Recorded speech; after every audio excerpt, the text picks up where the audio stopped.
le podcast de Paris Basketball On Air. On poursuit nos pastilles individuelles avec un joueur qui n'a pas réellement terminé la saison avec le Paris Basketball. On fait un petit peu une entorse à ce qu'on s'était dit pour ces pastilles individuelles consacrées aux joueurs du Paris Basketball.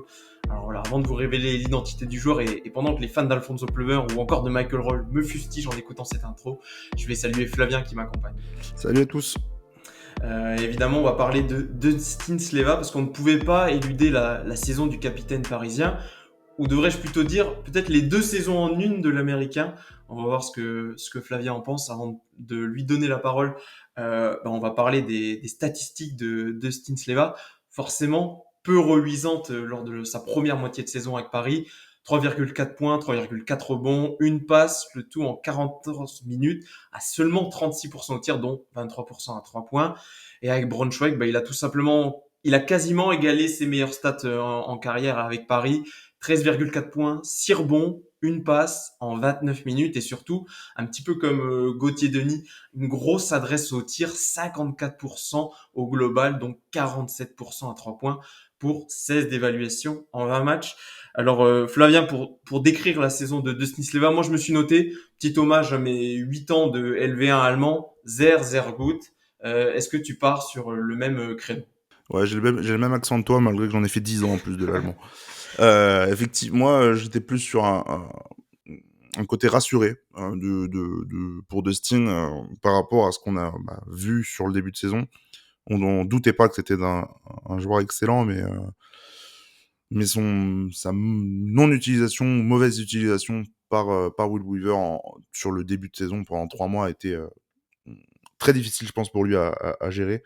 Euh, Ça s'est très vite senti en fait qu'il avait pas trouvé sa place dans ce nouveau roster, avec ce nouveau coach, et que le coach lui faisait pas spécialement confiance. Déjà, ça commence par rajouter un poste 4 qui lui ressemble plutôt pas mal dans le profil avec Amir Sims dans le roster. Qui plus est, c'est un Américain, donc tu te retrouves avec deux Américains sur le même poste qui se battent pour une place de titulaire. Tu savais déjà quasiment d'entrée qu'il y aurait un problème un problème d'effectif à gérer sur ce poste.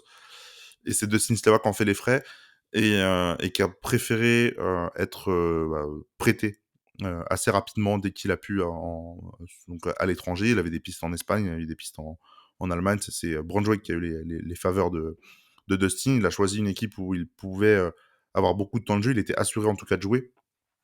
Et les 20 matchs qu'il joue en Allemagne sont excellents. On rappelle juste lorsqu'il arrive en janvier, Braunschweig est la lanterne rouge, n'a pas gagné depuis 2 mois. Je crois qu'ils en avaient gagné deux matchs ou 3 matchs. Et que derrière, l'équipe dans laquelle il est arrivé fait une deuxième partie de saison excellente. Et je crois qu'il termine devant Hambourg, je crois même en championnat. Je crois qu'il termine 14e, quelque chose comme ça, avec pas mal de victoires sur la fin de saison. Et Dustin Sleva qui y est pas du tout étranger, avec des performances qui ont été de plus en plus remarquées dans le championnat allemand. Pour illustrer ce que tu dis, Braunschweig, avant l'arrivée de Dustin Sleva, c'est un bilan de 2 victoires pour 11 défaites. Et du coup, après son arrivée, c'est 10 victoires pour 11 défaites, donc quasiment un bilan à égalité. Ça montre l'apport qu'il a eu. Et pour terminer peut-être sur le chapitre Paris, tu parlais d'Amir Sims qui lui faisait concurrence sur le même poste. Et c'est également la signature définitive de Jeremy Evans qui fait que Paris possède 5 Américains dans son effectif, sauf qu'en Betclic Elite, tu ne peux en mettre que 4 sur la feuille de match.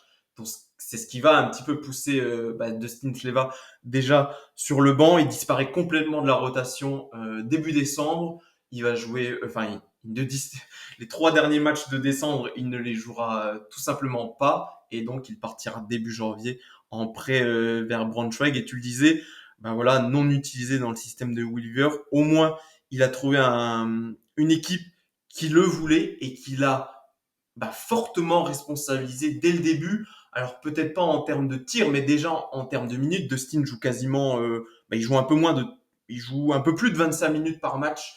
Du coup sur la quinzaine de rencontres qu'il a pu disputer avec Braunschweig et avec notamment de plus en plus impliqué au fur et à mesure des matchs. J'ai noté, il finit sur les 22 matchs qu'il dispute 4 fois meilleur marqueur de l'équipe de Braunschweig et 6 fois meilleur rebondeur. Donc ça atteste de l'importance qu'il a prise dans une équipe qui, du coup, jouait son maintien et qu'il a obtenu en fin de saison, du coup.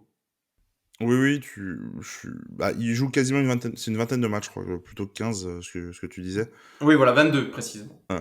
C'est, il a eu un impact assez rapidement. Alors, faut dire aussi que l'équipe de Braunschweig, je crois, a recruté d'autres joueurs dont j'ai plus les noms. Mais il a été, en tout cas, très vite responsabilisé parce que, en janvier, la situation est catastrophique pour Braunschweig et ils ont besoin de victoires. Ils ont flashé littéralement, je pense, sur Dustin. Ils ont vu une opportunité de marché assez intéressante le joueur a prouvé que c'était vrai, hein. Hem, il a très vite été, on va dire, dans ce qu'on avait déjà vu, en fait, en termes de niveau, de sa part. Il était limite l'un des meilleurs joueurs de la saison dernière côté parisien et il a été, en si ce n'est il a été dans les meilleurs, joueurs de son équipe, avec Braunschweig. Juste en côté statistique, dans le championnat, il termine avec la 16e évaluation de la saison en Bundesliga et il est le 12e rebondeur, tu vois? Donc c'est il s en seulement 20 matchs, avec une adaptation express, il a réussi déjà à s'imposer, parmi, les meilleurs joueurs, de l'équipe. Il a la meilleure évaluation de son équipe en plus, je suis en train de regarder. Il a la meilleure évaluation de son équipe et ça a pris très, très vite. Il y a eu pas mal de victoires, plus que ce qui n'y était attendu, pour, pour cette équipe de Braunschweig et finalement, en fait, le maintien, qui était la principale, occupation de l'équipe, sur la deuxième partie de saison, a été acquis, je trouve, plutôt facilement, voilà, Dustin Sleva a montré, en tout cas, qu'il avait la capacité de rebondir, en sortant d'une situation difficile, là où, à Paris, il avait pas les faveurs du coach et le temps de jeu et tout ce qui allait avec. À Braunschweig, même si le rythme de l'équipe, on va y revenir peut-être plus tard, change très peu par rapport à ce que Paris propose, il a su se montrer utile et efficace très, très, très rapidement. Et on a senti surtout chez lui une confiance retrouvée. Si au début, peut-être à Braunschweig, il a plutôt un rôle voilà, de rebondeur et de joueur de complément, on a senti au fur et à mesure des matchs et de son adresse retrouvée qu'il a été de plus en plus impliqué offensivement et c'est très positif pour lui. Et voilà, tu le mentionnais, allons-y. C'est vrai que bon, c'est pas forcément fait tous les matchs de Dustin Slava du championnat allemand, on va pas vous le cacher. Mais en regardant un petit peu de ce qu'on a pu voir et en regardant également les statistiques de la Bundesliga, on a remarqué qu'au final, c'était quand même un championnat où ça jouait assez vite. Pour preuve, Braunschweig qui était l'équipe qui marquait le moins de points par match en championnat cette saison, on marquait quand même 80. Pour un ordre de comparaison, Fausse Pire Attaque en France en marquait 76. Et puis il y a une différence assez minime entre le nombre de tirs pris par Paris cette saison et le nombre de tirs pris par Braunschweig. Et donc c'est assez paradoxal, on a envie de dire que Dustin Silva ait su trouver sa place dans cet effectif alors que ça joue peu ou prou comme Paris, hein, on va pas dire pareil, mais voilà, ça se ressemble. Donc c'est assez drôle qu'il ait réussi à faire ce switch complet parce qu'on peut se dire là, il fait une vraie bonne deuxième partie de saison. Comment toi, peut-être, tu l'expliques, peut-être un autre contexte qui lui a permis de plus s'exprimer, un contexte où il avait peut-être plus d'opportunités. On sait quand même que Dustin, c'est un joueur qui a besoin d'avoir des ballons, d'avoir des minutes pour exprimer son plein potentiel. Ouais, ouais, un autre contexte, c'est sûr.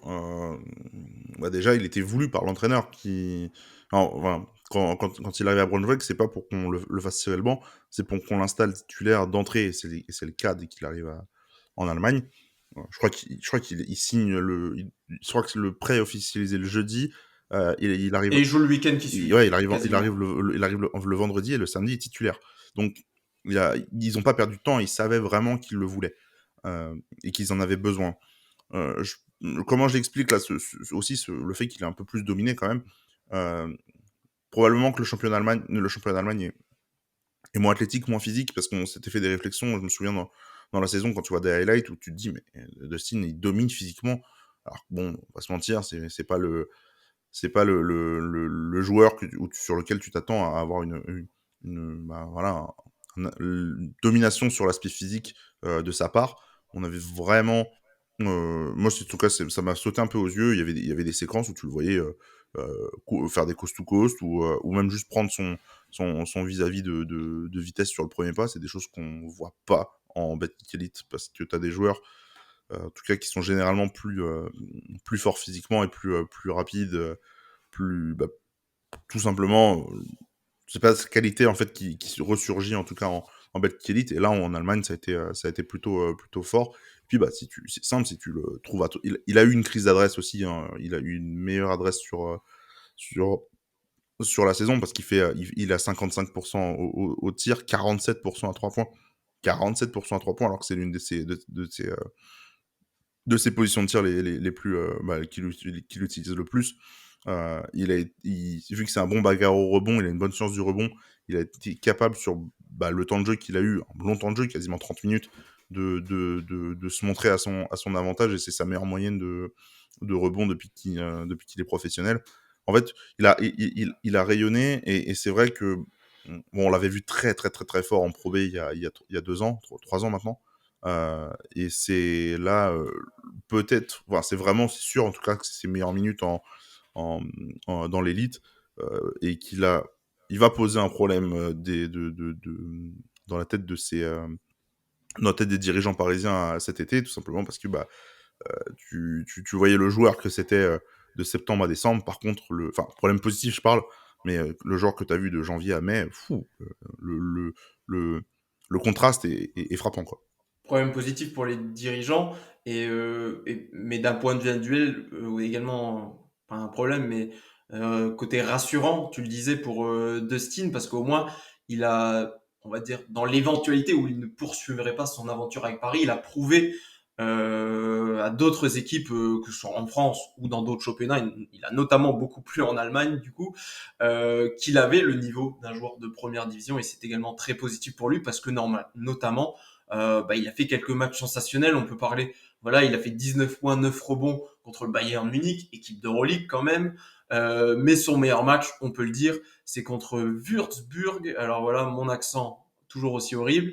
Lors de l'avant-dernière journée, alors c'était quasiment pour officialiser le maintien de l'équipe, mais où il sort 31 points à 10 sur 11 au tir.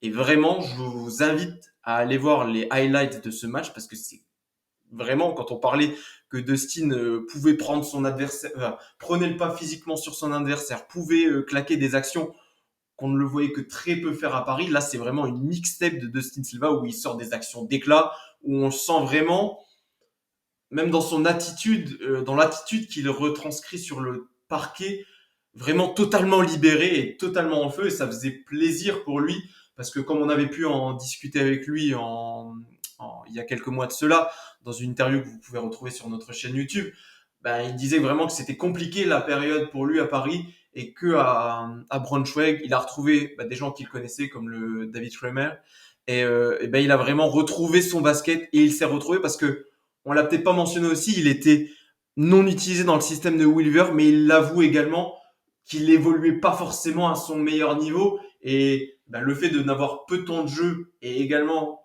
d'avoir un niveau qui n'était pas forcément celui des saisons précédentes faisait qu'il ne jouait plus avec Paris et on peut le dire à Braunschweig, Dustin a aussi retrouvé confiance d'abord en son jeu en lui-même.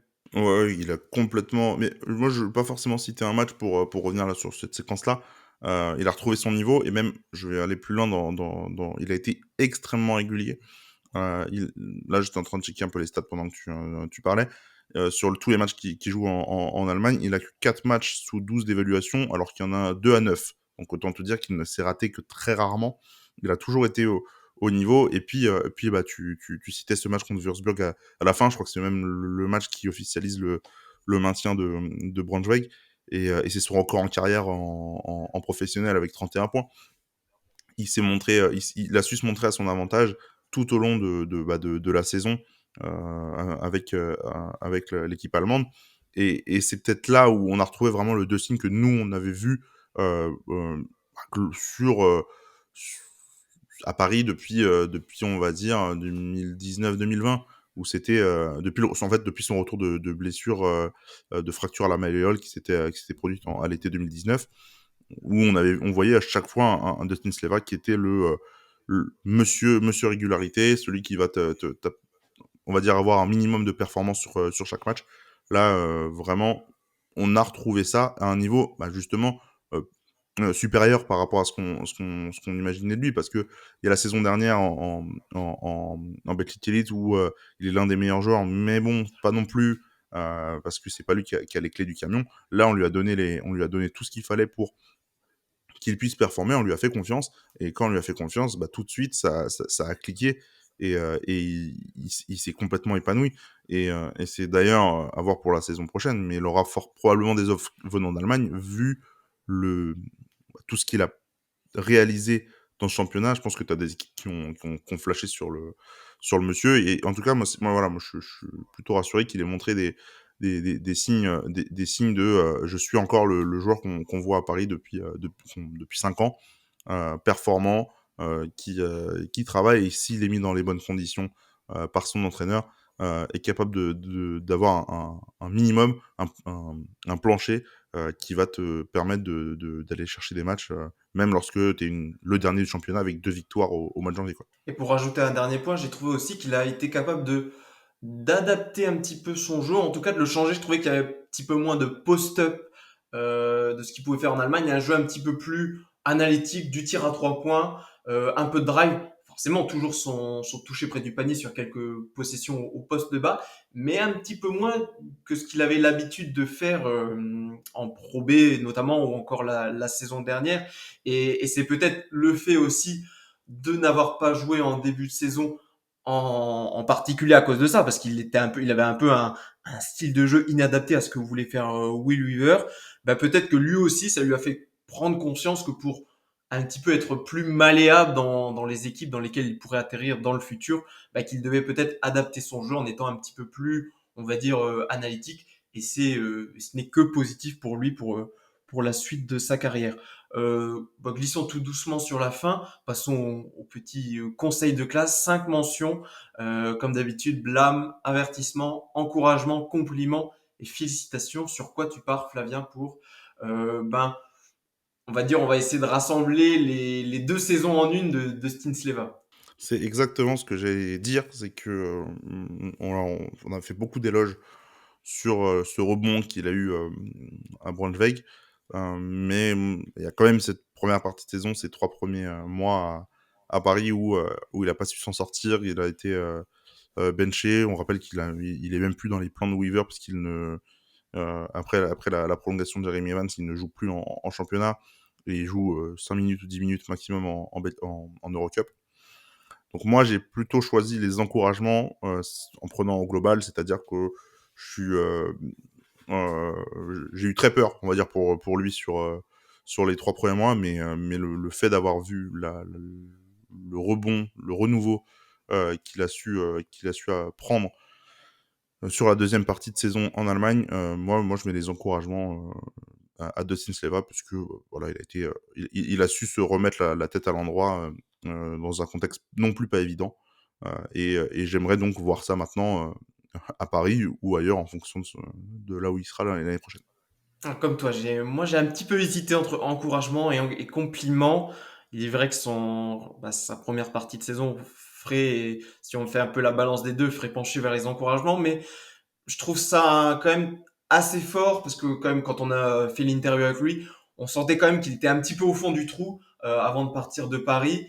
Et je trouve ça fort pour un athlète de haut niveau de savoir rebondir assez rapidement. Et c'est ce qu'il a su faire. On n'en doutait pas parce qu'on sait quand même que Dustin était plutôt un coéquipier modèle. Et on l'a vu avec Braunschweig, bon, son intégration rapide en est la preuve. Donc voilà, j'ai un petit peu envie de le récompenser de ça en lui donnant les compliments. Et parce qu'on sait que sur Paris Basketball On Air, on est un petit peu biaisé avec Dustin Silva. C'est un petit peu comme Ismaël Kamagaté, c'est on va dire l'un des chouchous du podcast. Donc voilà, c'est ainsi que se termine cette pastille sur Dustin Sleva. Comme d'habitude, on vous rappelle que vous pouvez nous suivre sur les réseaux et nous donner votre mention pour on va dire les 2 saisons de Dustin Sleva sur Twitter @ParisB-8 on air. Sur Facebook et Instagram, Paris B-Ball on Air. Vous aurez vu qu'il y a un petit changement de nom, mais voilà, ça ne change pas grand-chose. Juste, voilà, ne vous trompez pas si vous nous cherchez sur les réseaux sociaux et sur YouTube, ça ne change pas. Paris Basketball On Air, tout simplement. Merci Flavien d'avoir été en mode compagnie et on se dit à très vite. Bye bye. Allez, ciao, ciao.